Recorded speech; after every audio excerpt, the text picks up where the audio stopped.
पे back to the society program से जुड़े सभी सहकारियों को जय भीम। सब्जेक्ट है cooperation is an another name of Ambedkarism. आज के टॉपिक है a values and ethics derived the 7 principles of cooperation. Be ICA 1895 and definition of ICA in 1995, ICA 2010 and cooperation decade 2011 to 2020. C current situation of India as the member of ICA and analysis, जिसके ऊपर हमें वक्तव्य देंगे Dhimant doctor Parveen ji. मैं madam से request करती हूँ कि आप आज के इस टॉपिक के ऊपर अपना वक्तव्य दें। Thank you Priyanka ji. जय भीम टू ऑल, सभी सहकारियों को मेरी तरफ से सादर जय भीम। जो हमने पहले 3 लेक्चर्स कोऑपरेशन पे दिए हैं उसके अंतर्गत आज का टॉपिक है मेरा values and ethics derived the 7 principles of cooperation. अभी तक जो हमने पढ़ा है, जो सीखा है, cooperation means living, thinking, working together to accomplish a common goal through cooperative principles। कुछ मूल्य, कुछ सिद्धांतों के ऊपर चलकर हम अगर कोई काम को सहयोग सहकारिता से करते हैं तो उसको कोऑपरेशन कहते हैं। सहकारिता जिसमें आत्म सहायता आती है, सोशल रिस्पॉन्सिबिलिटी आती है, लोकतंत्र, समानता, समता और एकजुटता के मूल्यों पर आधारित है। सहकारिता में सदस्य की ईमानदारी, खुलापन, सामाजिक उत्तरदायित्व एंड दूसरों की चिंता जैसे नैतिक मूल्यों का अनुसरण भी करते हैं। We have to inculcate some ethics, values and principles in ourselves to increase cooperation. हमें कुछ सिद्धांतों को, कुछ मूल्यों को, कुछ तत्वों को अपने मन में बिठाना होगा अगर हमने कोऑपरेशन को सक्सेसफुल बनाना है। तो हमारे पास इसके लिए 6 वैल्यूज हैं जो हम आज पढ़ेंगे। First is self help. Self help in this cooperative people help each other while helping themselves by working together for mutual benefit। इसमें सहकारिता में लोग एक दूसरे के साथ मिलकर काम करते हैं, अपनी हेल्प भी करते हैं और दूसरों की हेल्प भी, you can say mutual benefit भी, म्यूचुअल हेल्प भी करते हैं एक दूसरे को। सेकेंड है हमारा self responsibility. Individuals within the cooperative act responsibly and play a full part in the organisation. सहकारी समितियों के भीतर जो व्यक्ति अपने जिम्मेदारी से काम करते हैं और संगठन में पूरी अपनी भूमिका निभाते हैं। नेक्स्ट है हमारा डेमोक्रेसी। डेमोक्रेसी है a cooperative will be structured so that the members have control over the organization। One member, one vote। सहकारिता एक ऐसा संगठन है जिसका कंट्रोल या नियंत्रण लोकतांत्रिक तरीके से होता है। इसमें एक सदस्य एक मत के बेस पे इसको चलाते हैं लोकतांत्रिक तरीके से। Equality, there can be no cooperation unless it is between equals. ये कहा था हमारे महान फिलोसफर एडवर्ड मुलार्ड कि जहाँ पे बराबरता नहीं है वहाँ पे कोई कोऑपरेशन नहीं हो सकती। जैसे हमने अभी तक देखा है कास्ट सिस्टम के दौरान जो हमारे ग्रेडेड इनइक्वालिटीज जो प्रोड्यूस की हुई हैं, क्लासेस बनाई गई हुई हैं, कैटेगरीज बनाई गई हुई हैं, तो उसमें कोऑपरेशन होने की संभावना कम है जब तक हम बराबर नहीं हो जाते। हम सबको अगर एक प्लेटफॉर्म पे, एक लेवल पे समझेंगे तो हर व्यक्ति को एक जैसा समझेंगे, तो इक्वल समझेंगे तो कोऑपरेशन ज़्यादा हो सकती है। Each member will have equal rights and benefits according to their contribution. यहाँ पे किसी को कोई ज़्यादा बेनिफिट्स नहीं होंगे, सबको एक जैसे होंगे, सब किसी के साथ कोई डिफ्रेंशिएट नहीं होएगा। मेल फीमेल, कोई कास्ट, कोई स्टेटस, कोई उनका ऑक्यूपेशन, उसकी बेसिस पे किसी के साथ कोई डिस्क्रिमिनेशन नहीं होगा। Equity, members will be treated justly and Fairlie. सभी मेंबर्स को न्यायपूर्ण तरीके से ट्रीट किया जाएगा और इक्वल ट्रीट किया जाएगा। सबके साथ इक्वल, न्यायपूर्ण, निष्पक्ष व्यवहार किया जाएगा यहाँ पे। और सॉलिडेरिटी, सॉलिडेरिटी मीन्स एकजुटता, एकता। यहाँ पे क्या होता है कि मेंबर्स एक दूसरे को और अन्य सहकारी समितियों को समर्थन देते हैं। Members will support each other and other cooperatives, आपस में एक दूसरे को तो सहयोग देंगे ही, जो अदर कोऑपरेटिव्स जो चल रही हैं, सोसाइटीज हैं जो, उनको भी अपना सहयोग देंगे। Now coming to ethical values, what are the values? Values are some, these are connected with some beliefs of what is right and what is wrong or what is morally correct. You can say it is a discipline of behavior. इसमें हमारे पास सबसे पहला आता है honesty, ईमानदारी। कोई व्यक्ति कितना ईमानदार है, हमें ईमानदारी से कोऑपरेशन में अपना योगदान देना है। Honesty is more than not lying, it is truth telling truth speaking, truth living and truth loving। ये फिलोसोफर जेम्स ई फॉस्ट ने कहा था कि ईमानदारी सिर्फ झूठ ना बोलना ही नहीं है, ये उससे भी बढ़कर है। दिस इज आवर बिहेवियर, ये सच बोलना, सच बताना, सच को जीना और सच को प्यार करना, उसके सिद्धांत पर आधारित है। And honesty is the fastest way to prevent a mistake from turning into a failure. James Altucher, उन्होंने कहा था कि ईमानदारी एक गलती को फेलियर में बदलने से, विफलता में बदलने से रोकने का सबसे तेज तरीका है। जैसे आप सब जानते हो, लॉर्ड बुद्धा ने भी कहा था, know truth as truth, untruth as untruth. सत्य को सत्य की तरह जानो, असत्य को असत्य की तरह जानो। Next point is openness. किसी भी कोऑपरेशन में हर व्यक्ति को अपना योगदान देने के लिए उसको खुलापन, ओपन होना पड़ेगा, ओपननेस होनी चाहिए। Openness reflects imagination, creativity, intellectual curiosity and appreciation of aesthetic experiences. Openness क्या बताता है कि कितना आप में कल्पना है, कितना आप इमेजिन कर सकते हो, कितनी आप में क्रिएटिविटी है, रचनात्मक कितने हो, इंटेलेक्चुअल क्यूरियोसिटी है कि आप और कितनी जिज्ञासु हो, and appreciation of aesthetic experience, आप नेचुरल ब्यूटीज है उसको आप कितना अप्रिशिएट करते हो, उसको कितनी प्रेज करते हो। नेक्स्ट है सोशल रिस्पॉन्सिबिलिटी। एक हमारा ये भी इम्पोर्टेंट पॉइंट है कि हमारा अपने समाज की तरफ जो है कोई रिस्पॉन्सिबिलिटी, एक उत्तरदायित्व है। Social responsibility is an ethical framework and suggests that an individual has an obligation to work and cooperate with other individuals and organizations for the benefit of society at large। ये social responsibility ये एक ऐसा ढांचा है जो व्यक्ति को दूसरे व्यक्तियों के साथ और संगठनों के साथ मिलकर काम करने को कहता है ताकि समाज को एक बड़े पैमाने पर लाभ हो सके। You can say cooperation is to serve not only the interests of its members but must also serve the interest of whole community as such। Next, caring for others।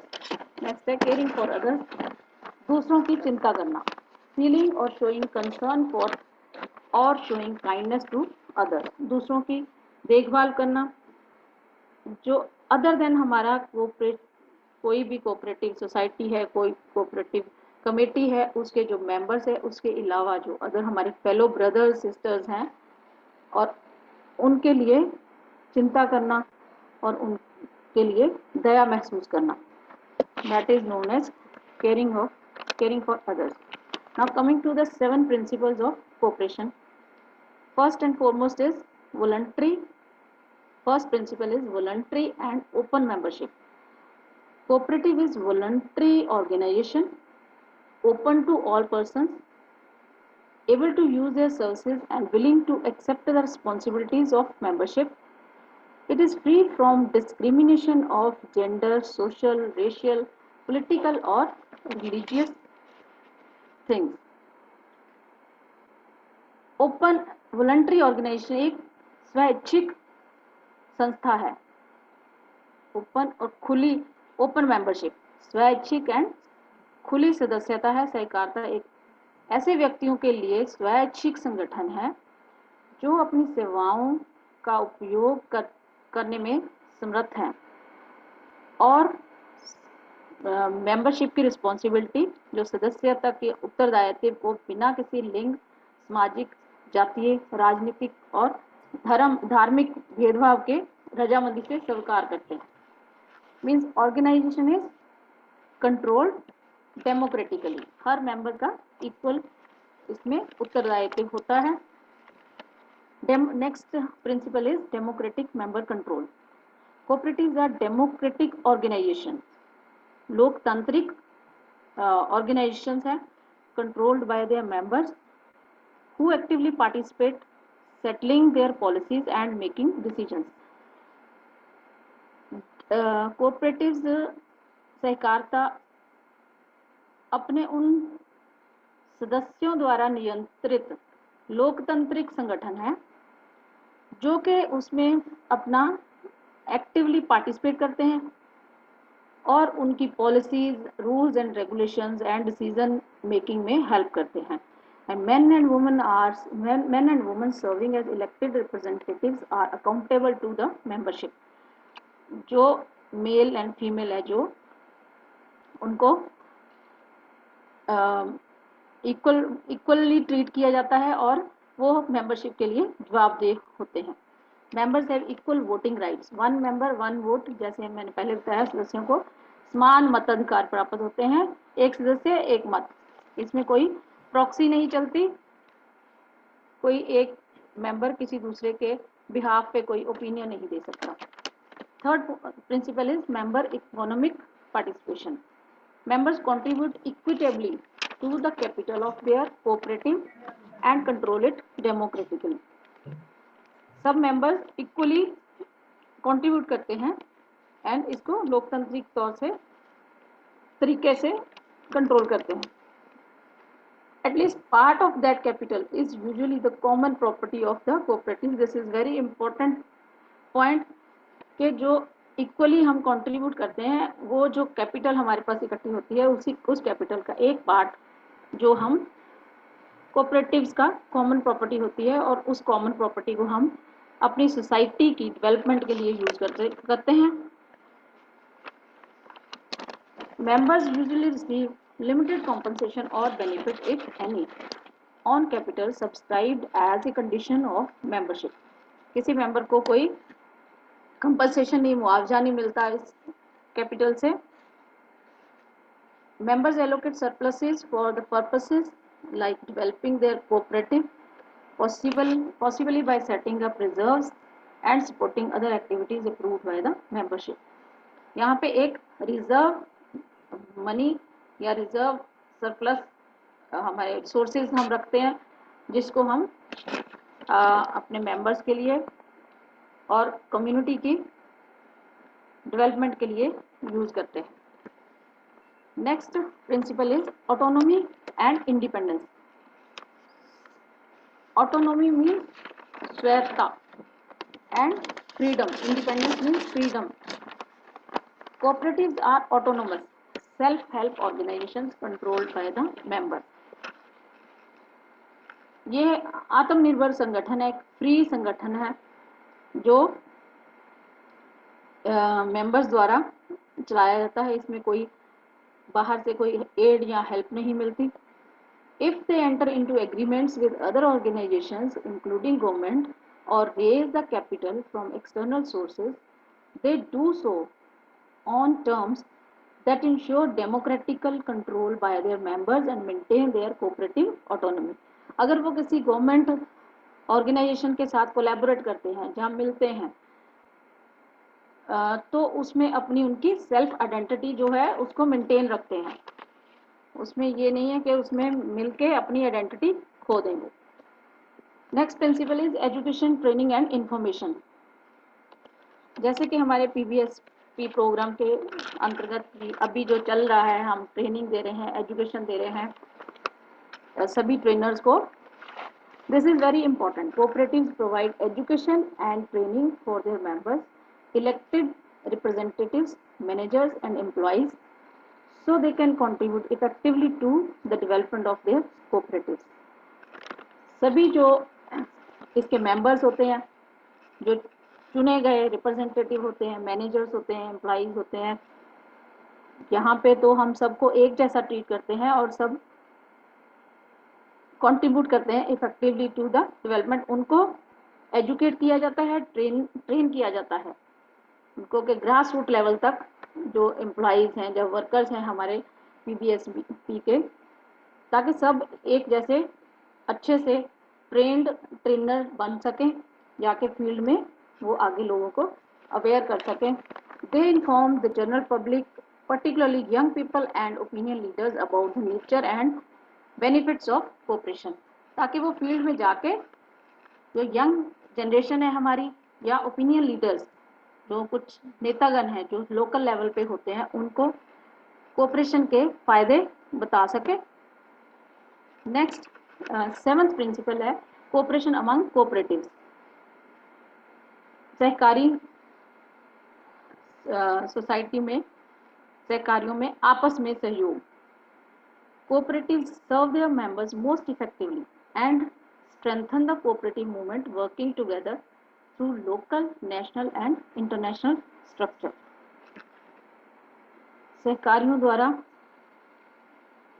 जो सहकारिता को राष्ट्रीय, क्षेत्रीय, इंटरनेशनल, जो अंतर्राष्ट्रीय स्तरों के माध्यम से काम करते हुए अपने सदस्यों की प्रभावी सेवा करते हैं और कोऑपरेशन को स्ट्रेंथन करते हैं, स्ट्रॉन्ग बनाते हैं, सुदृढ़ बनाते हैं। Concern for community. Concern for community जो है ये भी बहुत इंपॉर्टेंट है। समुदाय के लिए सरोकार। सहकारियों द्वारा जो अप्रूव की गई नीतियां, उनके माध्यम से अपने समुदाय में एक सस्टेनेबल, एक स्थिर विकास के लिए कोऑपरेशन काम करती है। Cooperatives work for the sustainable development of their communities, policies approved by their members.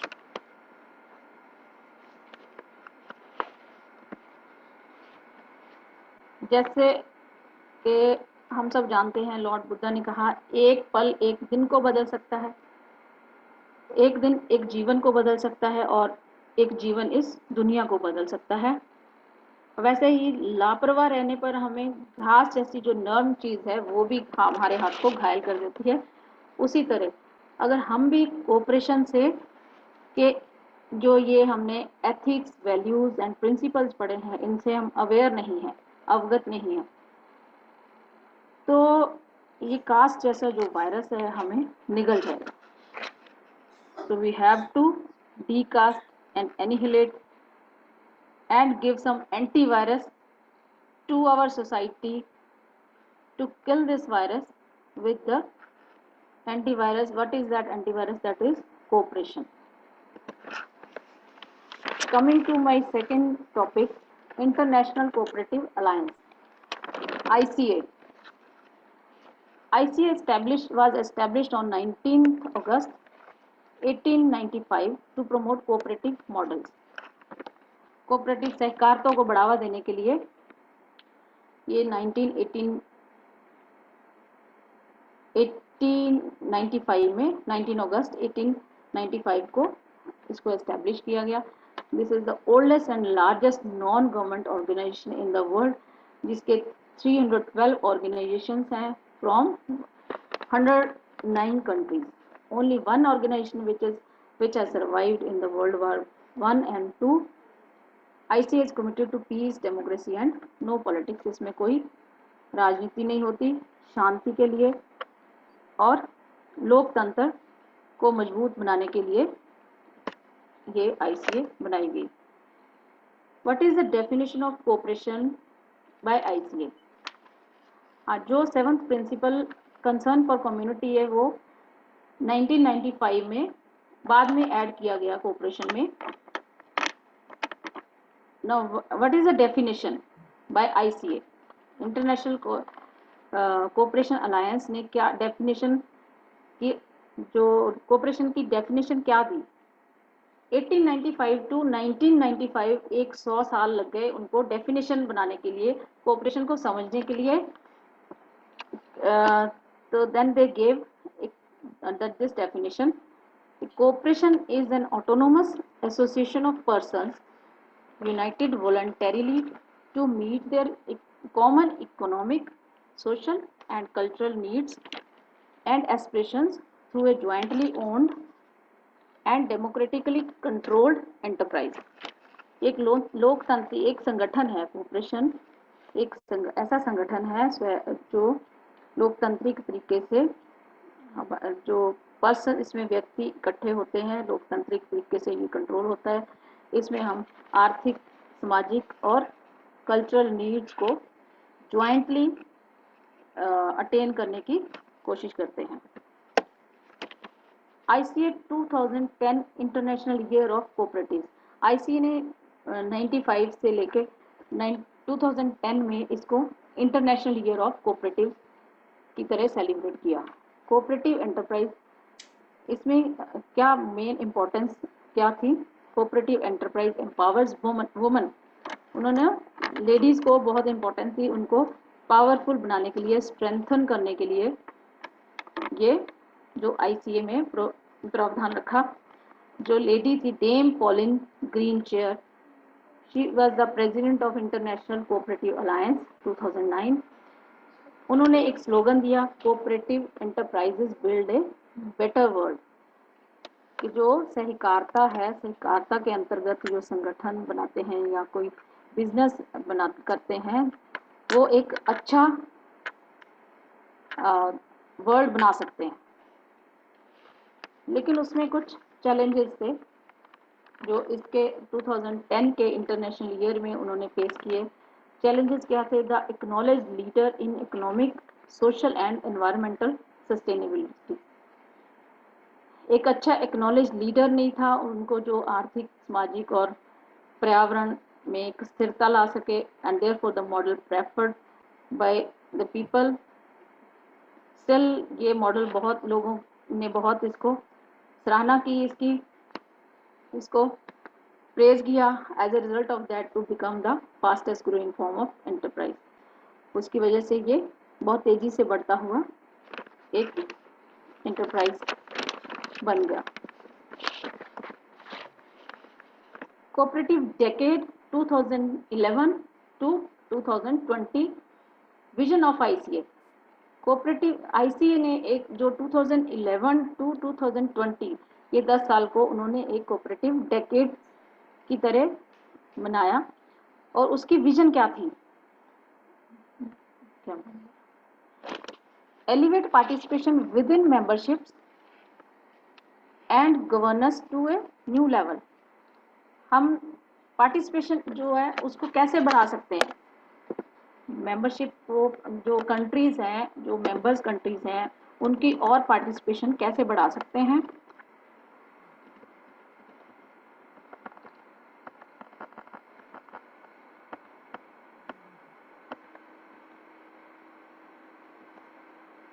Cooperation are better because they give individuals participation through ownership, which makes them inherently more engaging, more productive and both more useful and more relevant in the contemporary world।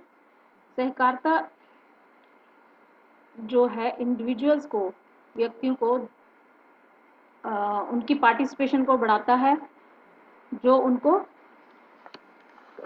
जो समाज के contemporary world के जो productive and useful जो काम है उसमें include करने के लिए।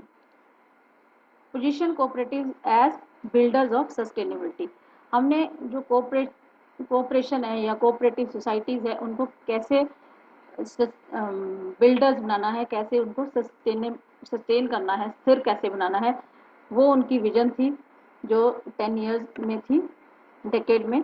Cooperatives are better because their business model creates greater economic, social and environmental stability। Cooperatives were better, अच्छे थे अच्छा मॉडल था बिजनेस के लिए, क्योंकि उससे आर्थिक, सामाजिक और पर्यावरण में एक स्थिरता आती थी। Build the cooperative message and secure the cooperative identity. एक दुनिया को दिखाने के लिए एक कोऑपरेटिव, एक एग्जाम्पल सेट करना और उसमें एक आइडेंटिटी को सिक्योर करना।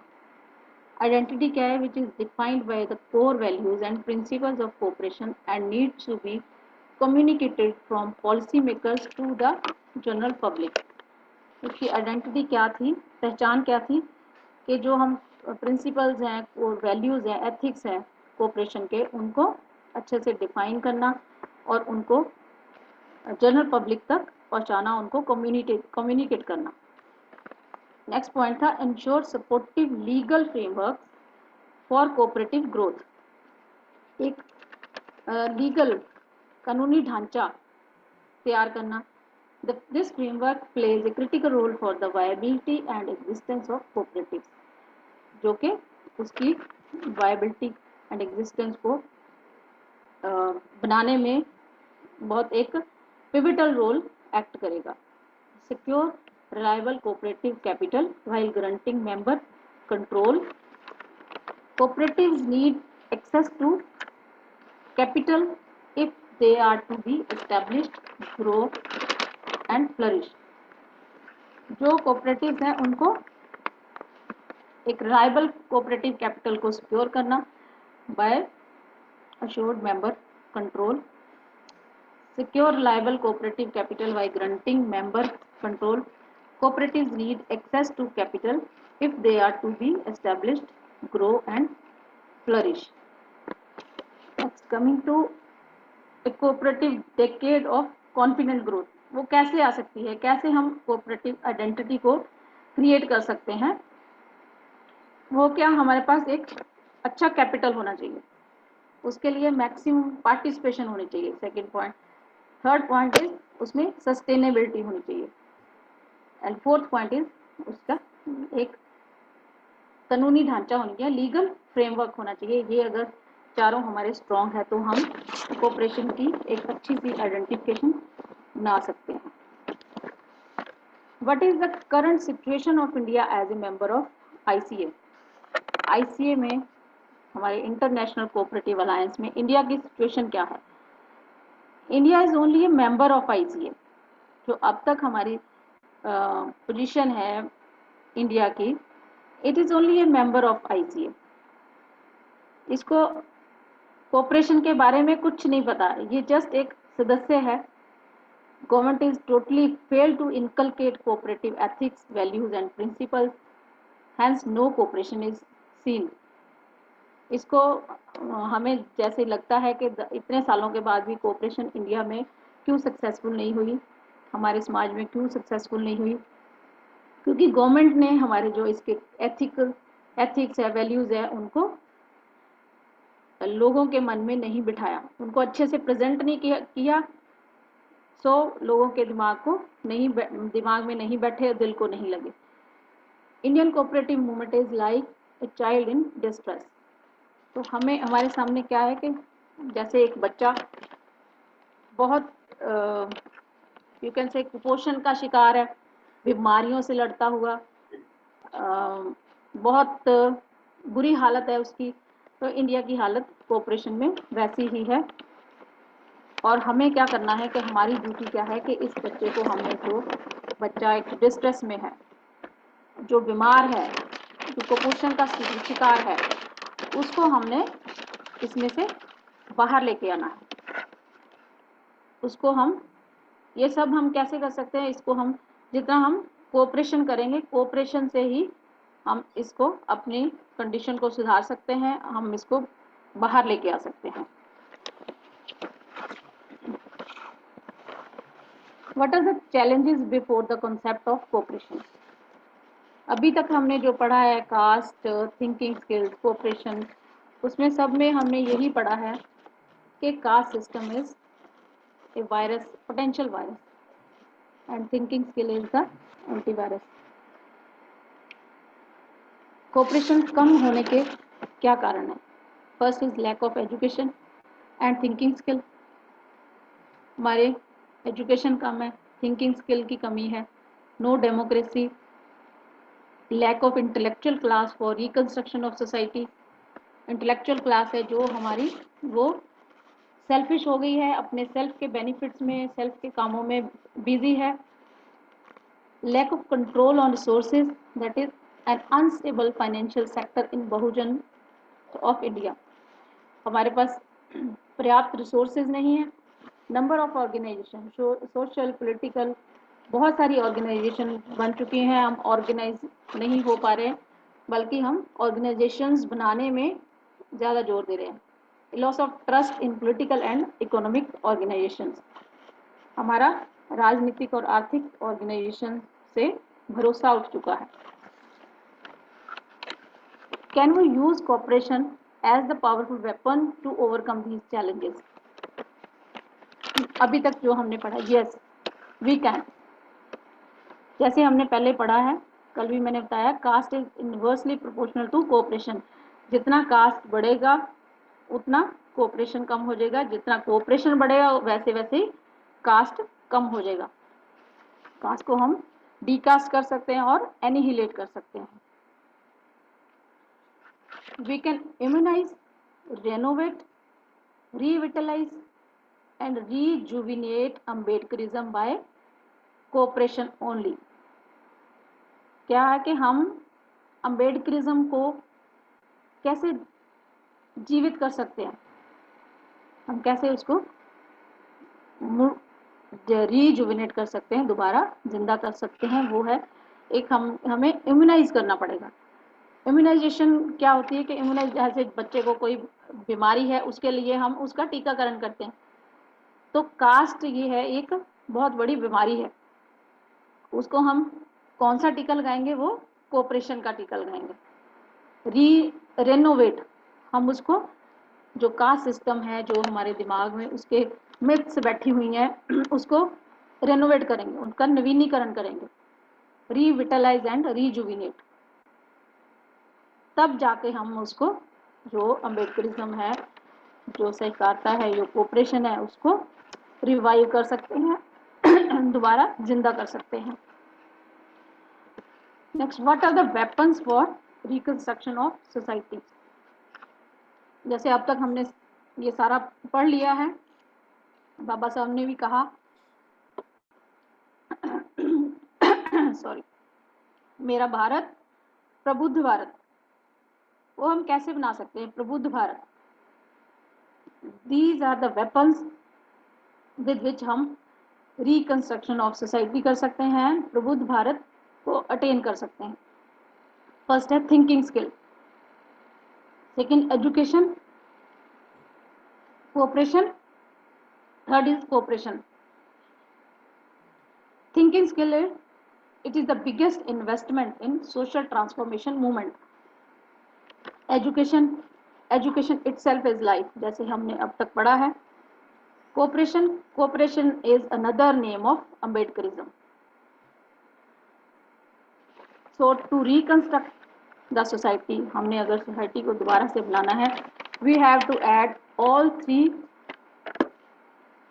tools of reconstruction to the society and implement cooperation in ourselves as well as in the society। Sorry,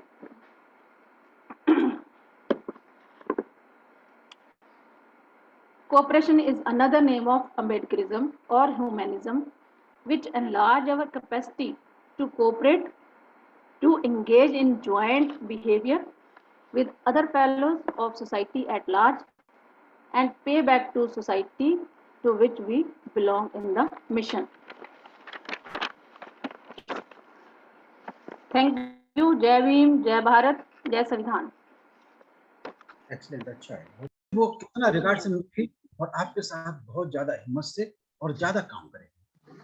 तो इंक्लूजन, ये 3 वर्ड मैंने डाइवर्सिटी को ध्यान में रखें, इक्विटी को ध्यान में रखें और इंक्लूजन को ध्यान रखें, तो सस्टेनेबिलिटी का जो स्वप्न है कैरिंग फॉर सोसाइटी जल्दी साकार हो सके और कास्ट से हम ज्यादा अच्छी तरह से लड़ सकें, कास्ट के कॉन्सेप्ट को हम जल्दी से परास्त कर सकें। आज ये मेरी समझ में आया, इसलिए मैं आप लोग कॉपरेशन पर डिस्कस कर रहे थे, उनकी क्यों ना आप लोगों को इससे इंट्रोड्यूस करा दें।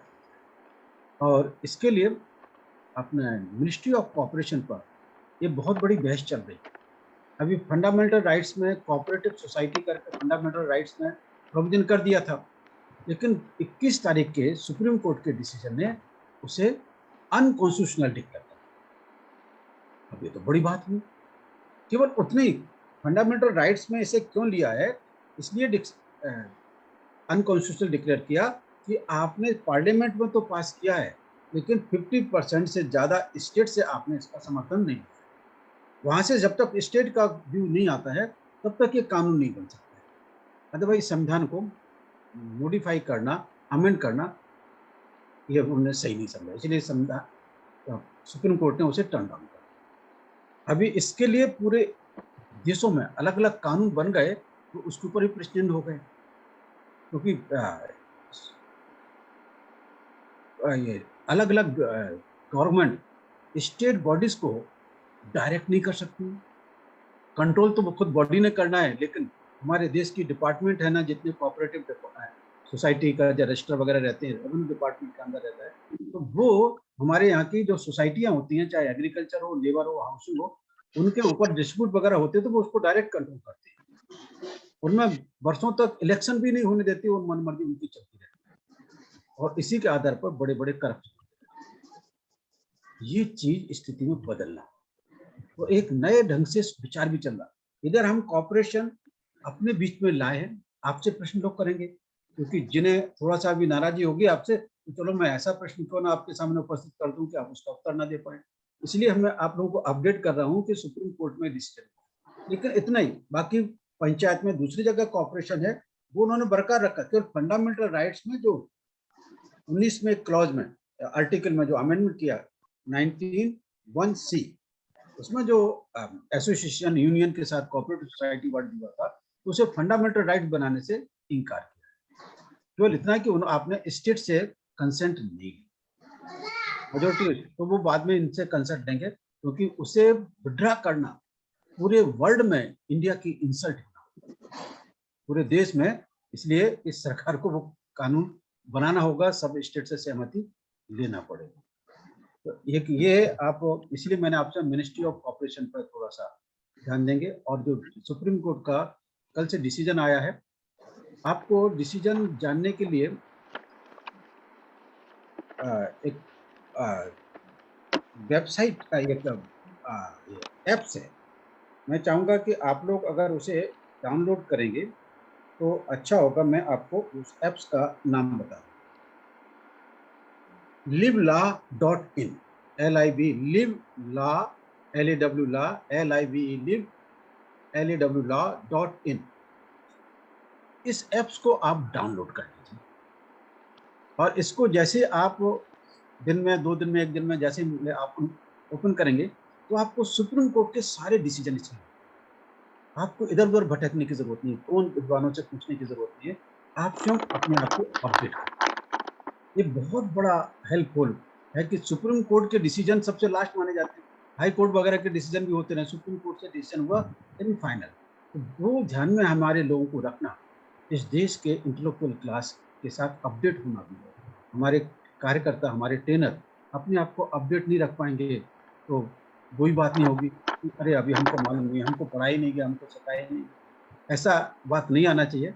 आप लोगों ने अपने आप को अपडेट करने की कोशिश करना चाहिए। अगर कुछ बातें आपको महत्व मिलती है तो मुझे भी सूचना देना चाहिए, क्योंकि आप लोग ही इस देश में विजिलेंस का काम करते हैं। इस सोशल ट्रांसफॉर्मेशन मूवमेंट के विजिलेंस भी आप लोग हो। अगर कहीं ऊंच नीच हो रही है, वही हमारे मूवमेंट के लोगों को मालूम होना चाहिए। आप मुझे दोगे, मैं अपनी रिसर्च में डालूंगा, वहाँ पर कभी ये इस पर चर्चा कीजिएगा, सही गलत क्या है, हम इम्प्रूवमेंट करें। इसलिए हमने इसे बांधा नहीं है, विषय को हमने फाइनल नहीं बोला है। इसमें सतत हमेशा कंटिन्यूस चेंज होने की पॉसिबिलिटी को हमने वेलकम, और इसीलिए हम कास्ट को जितना समझे हैं उतना समझा रहे हैं। आपको जितना समझ पा रहा है आप समझ आ रहे हैं, समझाने की कोशिश कर रहे हैं। इस तरीके से जब जब जब आप समझाने की कोशिश करोगे, तो आपको खुद महसूस होगा कि मैं इस पॉइंट को ज़्यादा अच्छी तरह से एलोबोरेट नहीं कर पा, तो आप उसको और ज़्यादा एलोबोरेट करने के लिए सोचें। ये आपका सेल्फ इम्प्रूवमेंट इसमें बहुत तेज़ी से बढ़ेगा। और ये एटीट्यूड अगर हमारे ट्रेनर्स का, लेडीज ट्रेनर्स का बन गया, तो आप पुरुष को बाद में इंटेलेक्चुअल क्लास के पार्ट बनेंगे, आप पहले नेशनल कोऑपरेटिव इंटेलिजेंस क्लास की पार्ट बन जाओ। Thank you. Over to Hirak वाला। हाँ जी, thank you sir, thank you for your guidance. Sir ये हम डाउनलोड करके ना, जो वो आपने दिया है लिंक, इस पे हम साइट पे इसको जरूर स्टडी करने ऐप की सही है, करेंगे। ऐप को डाउनलोड कर वेबसाइट, लीजिए अपने मोबाइल हाँ, में, तो वेबसाइट। आपको हमेशा सुप्रीम कोर्ट के डिसीजन मिलते रहेंगे, हाई कोर्ट के भी डिसीजन आते हैं। ऐप है ये, उसमें ऐप, ओके सर, ऐप सही है, मतलब ठीक। सॉफ्टवेयर है एक तरह से, आप उसको डाउनलोड, उसमें आपको हाई कोर्ट के डिसीजन मिलेंगे। दूसरा एक और है, न्यूज़ ऑफ सुप्रीम कोर्ट, उसमें आर्टिकल भी आते हैं, ओपिनियन भी आती है, इंटरव्यू भी आते हैं, आरटीआई के आधार पर कुछ इंफॉर्मेशन आती है, वो भी लीगल तौर से उसमें एक्सप्लेन होती है। मतलब इसमें हम ज्यादा कुछ नहीं, हमको अगर इतना भी इंफॉर्मेशन मिल गया तो हम अपने आप को सोचने का नजरिया हमारा इस देश के साथ अपडेट रहेगा, तभी हम गवर्निंग कम्युनिटी के पार्ट एंड पार्सल बन सकते। ओके, भगवती मैडम कुछ बोलना चाह रही हैं? भगवती माल, कुछ नहीं सर। हाँ जी, बोलिए बोलिए। मैम। सर मैं क्या बोलूं अब, आपने तो अच्छा, सब समझा आदर्श दिया है। ज्योति कुछ बोलना चाह रही हैं? आदर्श ज्योति जी, मैडम आपने परिचय नहीं दिया अपना, और बोलिएगा, यहाँ पे सभी महिलाएं आपका परिचय लेना चाहती हैं। आदर्श ज्योति। मुझे लग रहा है इनको दीक्षा गौतम जी ने ऐड करा है, तो ये चैट बॉक्स में मैसेज डाल रहे हैं अभी। आदर्श ज्योति जी, आप हेलो, हाँ, जय भीम मैम। बोलिए मैडम। जय भीम, नमो बुद्धाय। नमो बुद्धा। वीडियो भी ऑन कीजिएगा मैडम, सभी आप सबसे परिचित होंगे। जी मैम, ओके। दीक्षा जी ने आपको बताया नहीं है? दीक्षा गौतम जी से बात की थी, तभी हम लोगों ने इसको ज्वाइन किया। वेलकम, आपका आना अच्छा हुआ। आप झांसी से हैं कि कहीं बाहर से, दूसरे जिले से? हमीरपुर से हूँ सर मैं। अच्छा, वेलकम। झांसी से ही रहती हूँ। क्या कर रहे हो? झांसी में पीएचडी कर रहे हैं सर। कौन से विषय पर? संस्कृत से। अरे संस्कृत से बहुत है।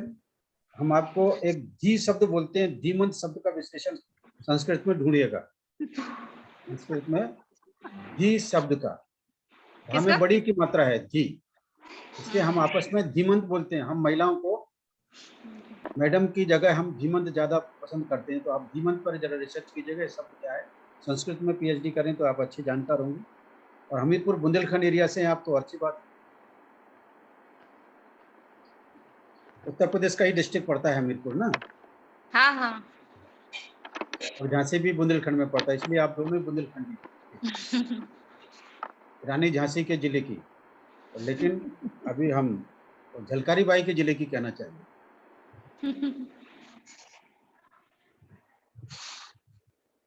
जो सुना करें आप। चल रहा है सर आपका ये? ये कब से चल रहा है ये? ये तो 2 साल हो रहे हैं हमारे को, दूसरा साल चालू है, करीब 1.5 साल से ज्यादा हो गई। अच्छा अच्छा। और यहाँ पर ये तो महिलाओं का कार्यक्रम है, ये जी जी। पुरुषों के भी ट्रेनिंग कैंप हो चुके हैं, काफी मतलब ट्रेनिंग हो, और पूरे दिन के ट्रेनिंग कैंप हुए हैं। जी जी। अभी हमारे एक प्रोफेसर हैं जामिया मामी विद्यालय के, वो भी संस्कृत के प्रोफेसर हैं। अच्छा। वो मुस्लिम्स हैं, वो भी संस्कृत के प्रोफेसर हैं। हमारे साथ अलग अलग लोग जुड़े हुए हैं। अगर आप दिलचस्पी दिखाएंगे तो हम आपको एकेडमिया ऑपरेशन में, एकेडमिक जो विद्यार्थी, जो प्रोफेसर हैं या रिसर्च स्टूडेंट है, हम उनको एकेडमिया ऑपरेशन में आप अपना नाम नंबर ग्रुप में डाल दीजिए पूरे नाम के साथ, तो आपको और ये भी लिखिएगा उसमें आप एकेडमिक रिसर्च स्टूडेंट है, क्या कर रहे हैं, कहीं सर्विस कर रही हैं आप साथ में? नहीं, सर्विस नहीं कर रहे सर, ओनली पीएचडी, बस सोशल वर्क करते रहते हैं सर।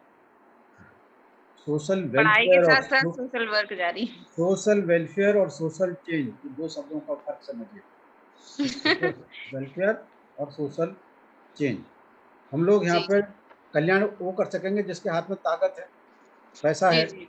हैं, प्रशासन है। हम तो बिना ताकत के, बिना प्रशासन के, इसलिए हम सोशल ट्रांसफॉर्मेशन चाहते हैं, समाज परिवर्तन। हम लोग समाज जमीनी परिवर्तन, स्तर पे लोगों का सहयोग करते हैं सर। हाँ, रेगुलर रहिएगा आप। और तीरथ बालाजी देखिएगा, ये आते हैं। तो जो वेलफेयर स्टेट का जो एक सपना बाबा साहब ने कॉन्स्टिट्यूशन लिखते वक्त जो इमेजिन किया था वेलफेयर स्टेट का, तो वो वेलफेयर स्टेट को हम तभी इस्टेब्लिश कर पाएंगे अपने भारत देश में अगर हम जो कॉपरेशन है और उसके जो प्रिंसिपल्स हैं उनको पहले तो उनको सीखना और फिर उनको प्रैक्टिकली अपनी लाइफ में अप्लाई करना। तो इसमें भी जो इसका 5th प्रिंसिपल है, एजुकेशन, ट्रेनिंग एंड इंफॉर्मेशन, कि हमने एजुकेट करना, उसके लिए ट्रेनिंग लेना और जो अपनी इंफॉर्मेशन जो हमें मिली है उसको शेयर करना। तो सहकारियों, मैं बस आज मैंने खुद बहुत सीखा इस लेक्चर से कि कॉपरेशन जो है ये मैंने आज इसको रियलाइज किया कि ये एक सोशल फोर्स है।